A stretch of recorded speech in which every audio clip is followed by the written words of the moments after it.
Alistair Brownlee claims triathlon gold and Jonny takes silver at Rio 2016. First, Alistair Brownlee slumped to the floor, drained but elated, after defying the broiling midday sun and chronic ankle injury to become the first triathlete to retain an Olympic title. Then, 6 seconds later, Jonny Brownlee joined him, crashed out on the finish line. They exchanged just 3 words, "We've done it," before grabbing each other's hands.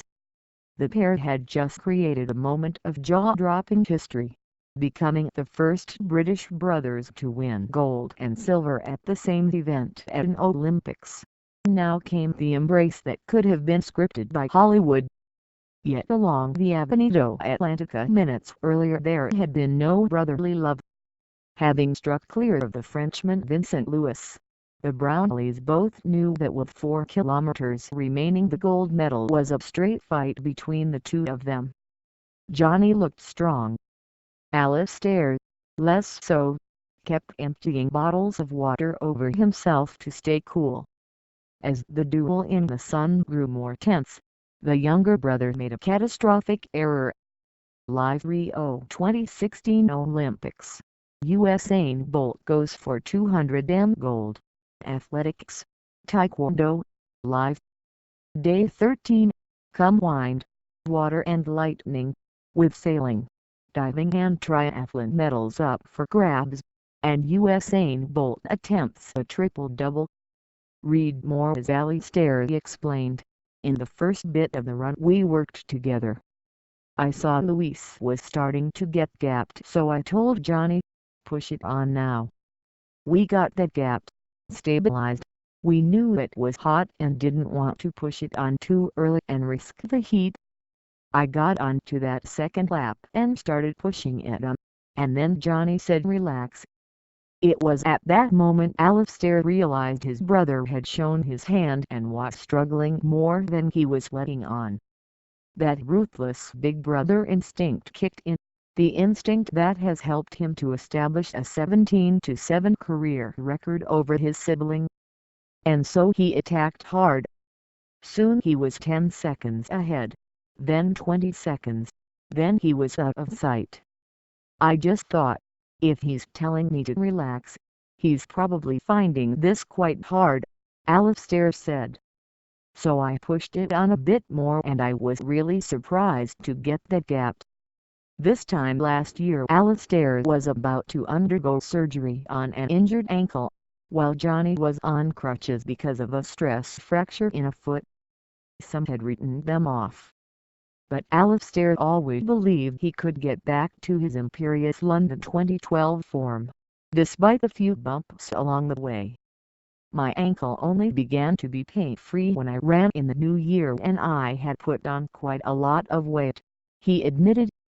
"After that there was a lot of hard training, with Jonny pushing me on. Those sessions, which have been harder than races, a few times a week, absolutely killing myself. Going to bed not being able to sleep because my legs hurt so much. Getting up in the morning and not being able to walk because my ankles were so stiff I could hardly move. It's been like that literally for the last 6 months, with a few bumps and injuries along the way." The weather forecast before the race had suggested lower temperatures and the possibility of showers. The reality was altogether harsher. By the time it began, at 11 a.m. local time, the temperature was already 26 C or so as the 56 competitors ran towards the sea off Copacabana. Advertisement. The Brownlees' plan was simple: take it out hard on the 1.5 km swim, attack repeatedly on the hilly 40 km bike ride and then make the 10 km run a battle between themselves. It worked to a T. They were out of the water in the leading pack of 15 swimmers, with Jonny fourth and Alistair sixth, and soon pushing hard over 8 laps of the bike course as they whittled the leading pack down to 10. Crucially, the dangerous runners among the field, The Spaniard Mario Mola and the South African Richard Murray were now estranged and out of the medal hunt. As the run began, Alistair, Jonny and Lewis were out on their own, foraging for gold. But after 2 kilometers the Frenchman was unable to handle the pace and slipped back. It meant that for the next 4 kilometers the two Brownlees ran shoulder to shoulder, taking it in turns to lead, watching and wondering until Alistair sensed a weakness, and struck. As Jonny admitted, "I said relax, take it easy," and he sped off.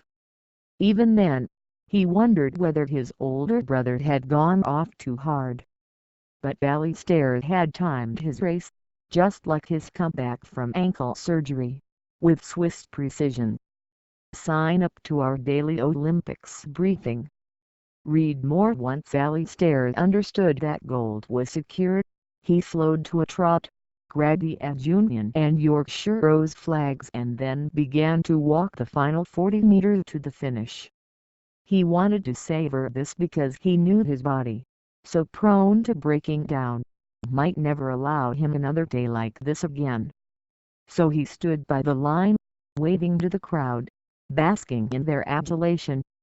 And then, as Jonny approached, he made the victory official by stepping over the line and falling to the finish. As he did so the clock showed 1:45.01, 6 seconds clear of Jonny and 36 ahead of the South African Henri Schoeman, who took bronze. As Jonny admitted, it was emotional, lying on the floor. "We just said, 'We've done it, we've done it,' and then hugged each other. Afterwards all was pouring water and making sure I wasn't going to collapse at the finish line like I had done in London 4 years ago." A few minutes earlier they had been warring for their sport's ultimate prize. Now they were smiling, holding hands, brothers in arms,